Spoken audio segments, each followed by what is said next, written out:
Hi, welcome to Unspoken History. My name is Keisha. Thank you for joining me today. I accidentally deleted my Roots Was Plagiarized video, so this is a remake of that video. It's not going to be the same. So if you saw the other video, this one is going to be different because I don't remember what I said. But anyway, so here is a remake of the Roots video. Okay? Talk to you when I get down at the end.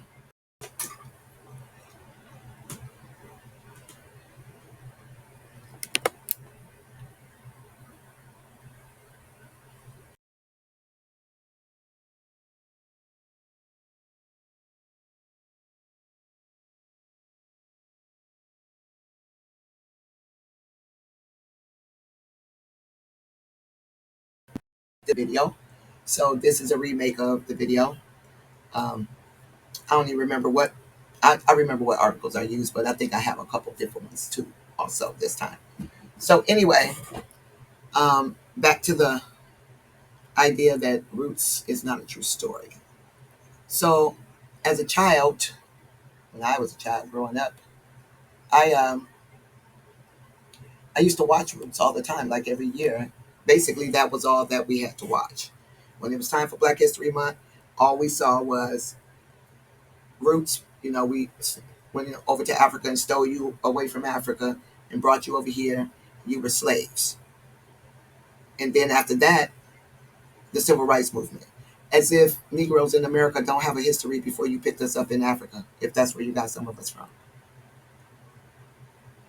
Because if there were already black people in America, how can you then say you got the black people from Africa? Alex Haley's family was Mandinka warriors, and they were in South America. And they were probably in America also. I don't have all the information. I'm still discovering information. But I know what's not true. It's not true that hundreds of thousands of millions of people came over here from Africa. Several hundred thousand, I don't know how many they took, but they went everywhere. All over Europe, all over the Americas, North and South. Okay, so they were bringing them over here and mixing them in with the black people that was here because there were black people here already. We need to truly understand that. And the only thing that still connects this world to the scripture is that slavery that happened in America. Otherwise, everything else has been totally the location of Israel, who the people of Israel is. I mean, all of that's been twisted. Where we are right now, twisted. Because in the mid 1900s is when they start naming these countries again. So where is Israel? Where is Ethiopia? Where is Egypt? Where is Babylon? Where is it? Because we can't trust anything that we've been told. Black or white, doesn't matter who it's coming from. You gotta fact check everything. And you couldn't fact check this because they wouldn't allow you to. You couldn't Google to find out. Well, back then we didn't have Google. Nobody told us that Alex Haley had plagiarized this, and he was sued in 1978. This article from the New York Times is from 1978. So that means the whole time I was watching it, my entire life, somebody knew that it wasn't true. A whole bunch of people knew that it wasn't true. Yet we still celebrated it. We, promoted it every single year. This is your history. And then we went from Roots 12 episodes to Queen and to all these other episodes, just basically uh, giving us a picture of what they want us to believe happened. All of this imagery that we're being inundated with, that's a form of mind control and witchcraft, right? It causes you to believe a lie, so then when the truth comes, you reject it.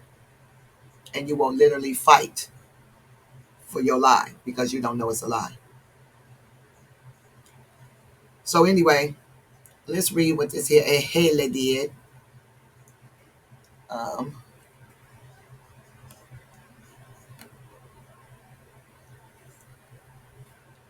okay, so anyway, I'll read it from here. It says this is Roots plagiarized suit is settled. This is a digitized version of an article from the Times print archive before the start of online publications in 1996. To preserve these articles as they originally appeared, the Times does not alter, edit, or update them. Whatever. Alex Haley settled the lawsuit yesterday by acknowledging that his world-renowned book Roots contained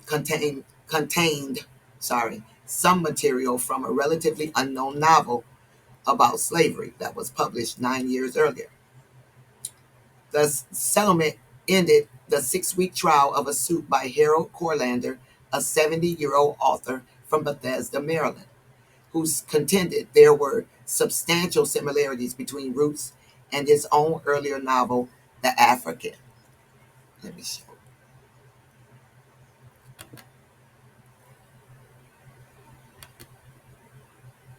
Well, I was going to try to show you a picture of it, but anyway, he's got a big, burly, look like a Kunta Kinte style man on the front of his cover, on the front of Corlander's book, with no shirt on, just a pair of pants, just standing there. Kind of sort of like the Kunta Kinte image. But anyway, um, he sued in federal district court in Manhattan for more than half the profits of Roots. As the trial was about to reach its climax with summations by the opposing lawyers, they issued the following statement. The suit had been amicably settled out of court. Alex Haley acknowledges and regrets that vicious materials from The African by Harold Corlander found their way into his book, Roots. They found their way into his book. I'm trying to figure out how that happened. If he didn't actually type it in, I'm being funny. If he didn't type it in himself, there's some other way those 187 pages from The African, I think they said it was, ended up in Roots, some kind of way. I regret that happened. Under the agreement to settle, the amount of money that will be paid to Mr. Corlander and his publisher, Crown, was not disclosed, but the nature of the case made it seem likely that the amount would be hundreds of thousands of dollars. Hmm. Mm, mm, mm.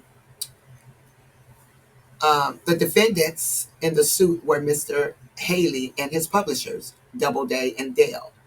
The American Broadcasting Company, which televised Roots was dropped as a defendant by mutual agreement earlier in the trial. Roots rapidly became enormously successful after it was published in 1976. It won a Pulitzer Prize, sold millions of copies, and produced a series of television programs that exerted a powerful impact throughout the country. In contrast, The African sold only 14,000 copies in a hardcover and 130,000 in paperback during several years after its publication in 1967. Judge Robert J. Ward, who conducted the trial without a jury, proposed a settlement a few weeks ago after Mr. Corlander's lawyer, Robert Kaplan, presented the case for the plaintiff. But the defense lawyer, George Berger and Robert Callagy, rejected the proposal. Okay, so after the negotiations on the proposal broke down, the defense lawyers moved for a mistrial, arguing that the judge had proposed a settlement for an amount that they had rejected. The amount was not disclosed, but the defense lawyer said it raised a question about whether the judge could continue the trial with impartiality. There's a lot going on. First of all, that he was allowed to plagiarize somebody else's book and it not be noticed for this long. Okay, and him using one of the most prestigious with his publishers, Doubleday and Dale, and poor old Mr. Corlander used Crown. I think that was the name of his, publisher Crown.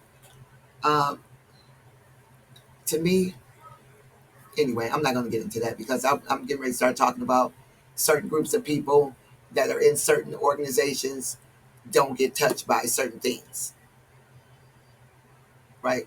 So even after he was sued, they still promoted his movies and his books like it was the truth, like it was truly his family legacy. Mm, mm, mm. So anyway, I got another article here from the New York Post. That one was from the New York Times. And so, hold on a second.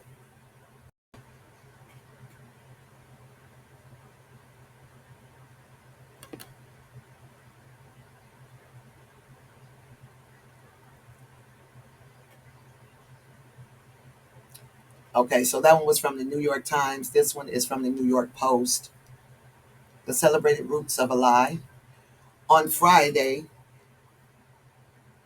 NBC will air a special commemorating the 25th anniversary of the landmark miniseries based on Alex Haley's book, Roots. Ironically, the original series aired on ABC, but officials at the network took a pass on broadcasting the tribute.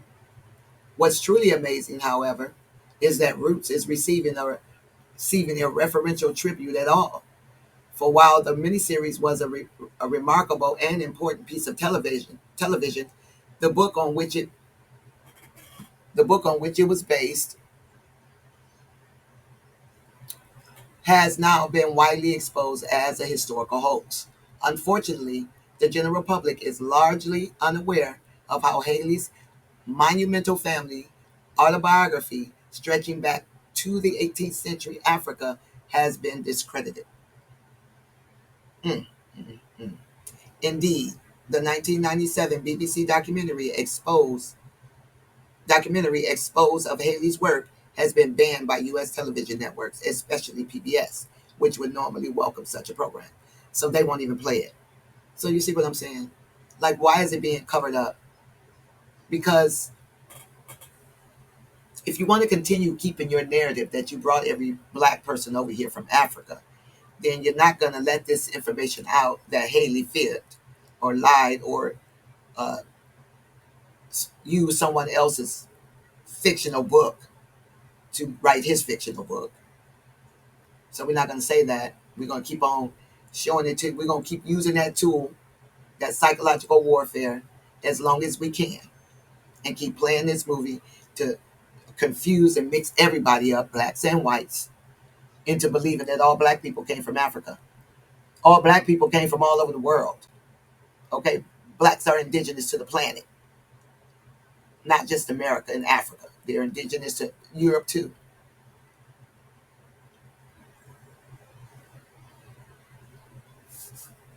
People didn't just spread around the world when the Catholic Pope said that Spain and Portugal and everybody else can come and steal and rape and kill. There was people all over the world before that. Black people all over the world before that. There were not white people all over the world before that. White people spread around the world during colonization. Okay, black people were already there. Coincidentally, the Roots anniversary comes amid the growing scandal over disclosure of historian Stephen Ambrose's multiple incidents of plagiarism. Because as Haley himself was forced to acknowledge, a large section of his book, including the plot, main character, and scores of whole passages, was lifted from the African. Sorry about that.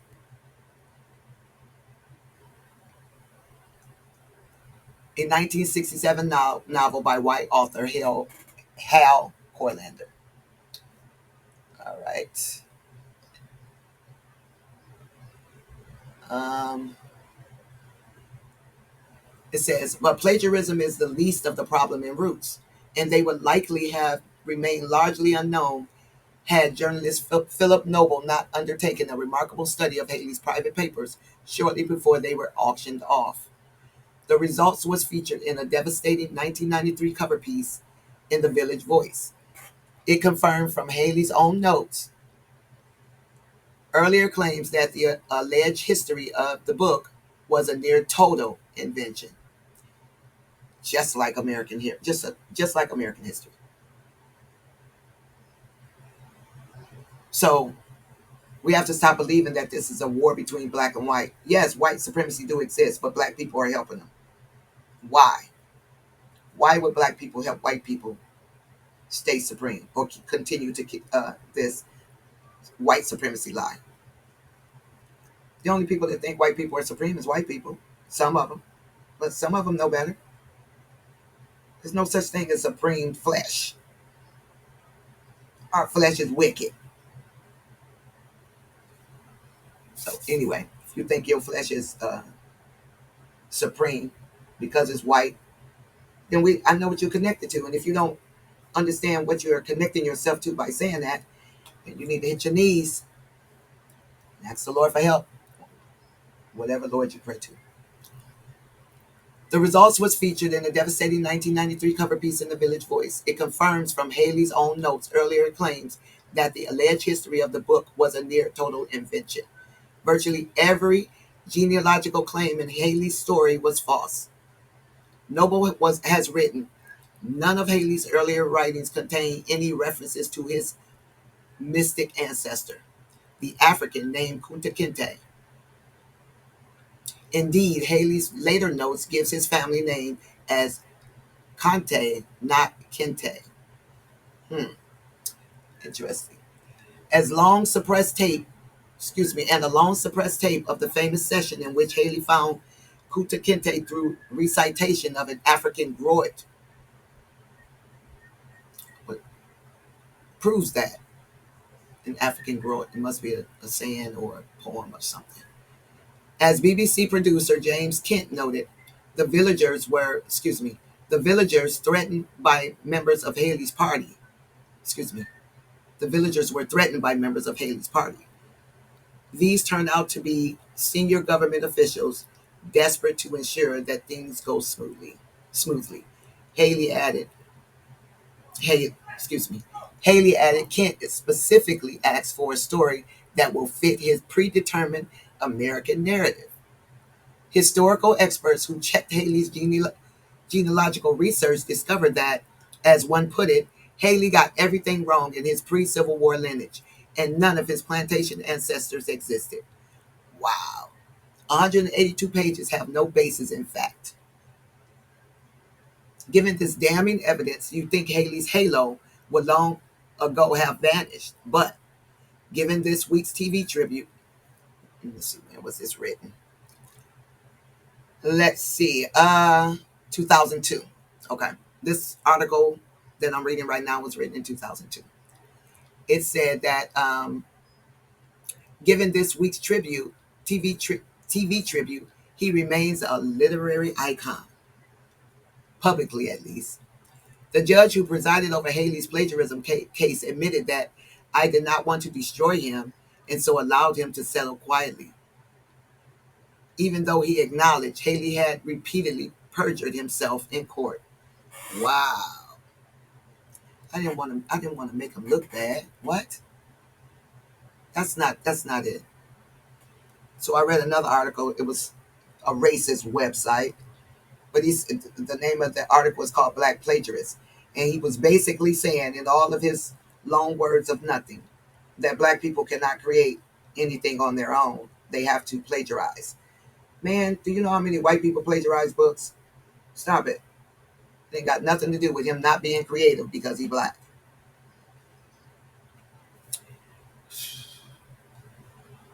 Understand that there's a lot of twisted things that people are allowed to do if they're in certain positions.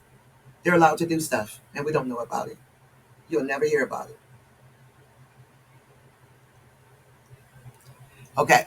It says, but Professor, this Henry Louis Gates of Harvard, I don't want to even read a quote of his because he's along with the liars. Haley Friend concedes that it's time to speak candidly, adding that most of us feel it highly unlikely that Haley actually found the village from whence his ancestors sprang. Yet, even today, much of America, both black and white, continue to perpetuate the roots myth. That's because it's being forced on us. It was portrayed to us as the truth. So it's not regular, everyday Americans' fault. It's these people that run everything's fault.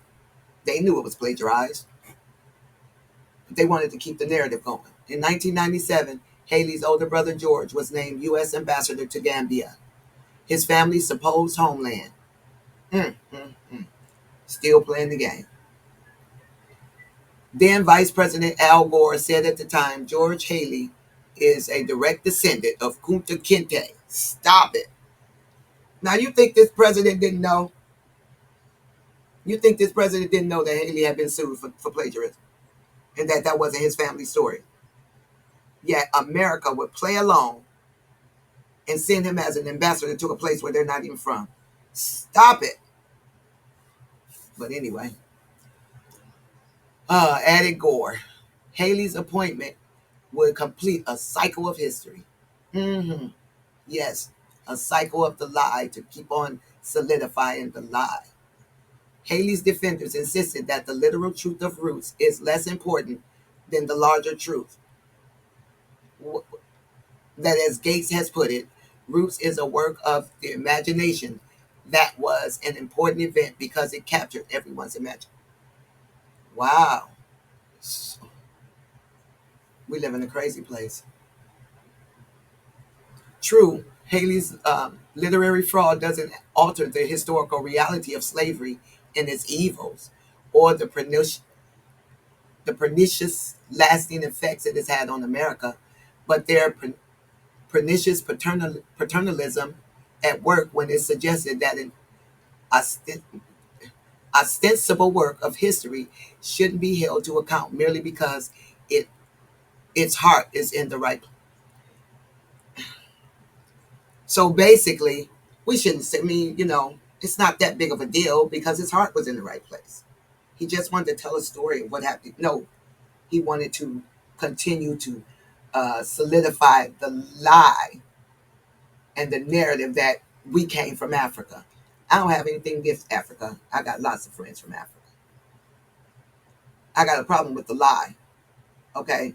Because if I believe that the whole out of Africa theory, because I hear a lot of black people saying this, the motherland and whatnot. Listen, the lands used to be one land. They were all connected.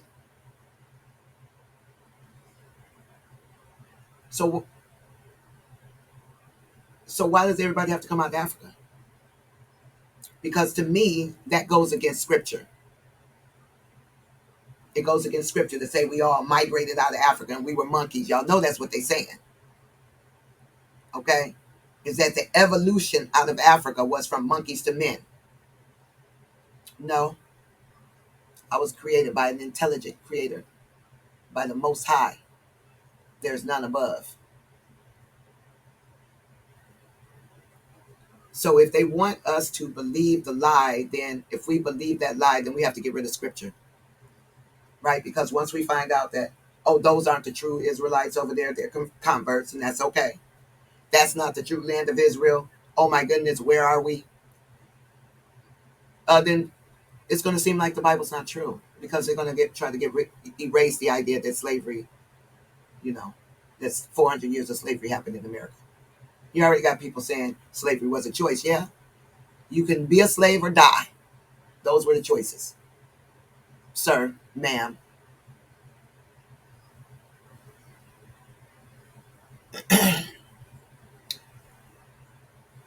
It says Haley himself later admitted he was caught up in the sweet and the swell of the overall thing.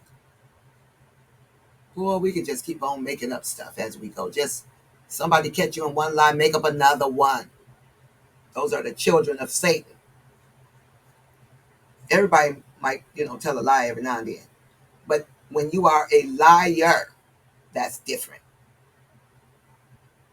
Saying that the quest for a symbolic history of a people just swept me like a twig atop of rushing water. Maybe, but as the late John Henry Clark, dean of Afrocentric scholars, who admitted that he cried real tears when I realized that Haley was less than authentic, argued, we don't need no more fakers. We don't need no more phonies. We can take our tea with or without sugar. Mm, mm, mm. Tell him, Mr. Man. And then this article right here is from filmboards.com.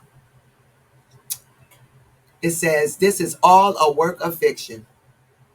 The celebrated roots of a lie." Mm, mm, mm. January 16, 2002, on Friday, NBC will air a special commemorating the 25th anniversary of the landmark miniseries based on Alex Haley's book. Ironically, the original series aired on ABC, but officials at that network took a pass on broadcasting the tribute. Hmm. What's truly amazing, however, is that Roots is. I think I read that in the other article. I don't want to read that again. Okay. Um, okay. So right here it says virtually every genealogical claim in Haley's story was false. Noble was written. None of Haley's early writings contained a reference to his mystical ancestor, the African, named Kunta Kinte. Indeed, Haley's later note gives us a family name as Kante or Kinte. Mm. It says, and a long suppressed tape of the famous session in which Haley found Kunta Kinte through a recitation of an African grove. Okay, so this one is basically a rewrite of the other article. Um, Proves that, as BBC producer James Kent noted, the villagers were threatened by members of Haley's party. These turned out to be a senior government officials. Wow! So I didn't get that the first time I read it over there. So they actually went to a village to try uh, to try to do a session or like a documentary of them being over in the village where supposedly Kunta Kinte was stolen from. But it said that the villagers were threatened by members of Haley's party. These turned out to be senior government officials, desperate to ensure that things go smoothly. So they wanted to make sure that their lie went smoothly, that the villagers participated in the lie with them, so they can come back with a nice little story. Historical experts who checked Haley's, yeah. So this is basically the same story as the other one. Mm, mm, mm. So, mm, mm, mm. So Alex Haley was allowed to plagiarize this book, his story, his genealogy, make it up to go along with the American narrative, right? He stole these people from Africa, even went over to a village in Africa to try to force those people to participate. They were threatening them. Hmm. Government officials. Why on earth? We better wake up. Why on earth would the government participate in helping Haley solidify this story? They had an interest, right? Right. So this book really had black people going in America. Most of us that didn't know, because after several hundred years of slavery, not speaking your language, not being able to know your history, not to know where you come from, being told lies about who you are and where you come from. So you don't wake up and say, hey, um, that land is mine. When you supposed to give it back? So anyway, Mr. Corlander wasn't an elite, apparently, because did nobody try to help him? Mm-mm. The judge says he don't want to make Haley, he don't want to make him look bad. To who? To us? We needed to know the truth. Not Haley's fib. Listen, when these people, and I believe, listen, everybody's in these secret societies where they keeping secrets. Only they know. Because how America allowed this for over 20 something, who knows how long? I know I watched the thing my whole life. And this video used to make people upset every time it came on because that's all we got. During Black History Month, It wasn't just adults you were feeding this information to. This information was fed to children. First, you show them that, oh, we just stole you from Africa because you were slaves over there. Didn't nobody care about you. They just sold you to us, and here you are. And then when you get over here, all you show us is civil rights. The whole Jim Crow era is all that you show us. Like, this is your life. Your life is being mistreated. White people can do whatever they want to you. The police can kill you. You ain't got no rights. You ain't got no protection. That's all you showed. That's all you showed children. That's what you showed them, was their history. And black people participated. I know some blacks and some whites don't understand that, because you don't understand the war we're in. This is a spiritual war. And these people are choosing sides spiritually, not according to skin color, but according to the gods that they serve. So the Most High God, who sits on the throne above every other God, has a story. And that story is being covered up. It's being turned into a fairy tale, right? They got the wrong people in the wrong Israel. That's not even Israel. It's not the original one. It's the new one. It's not the original one. And that's not their original people.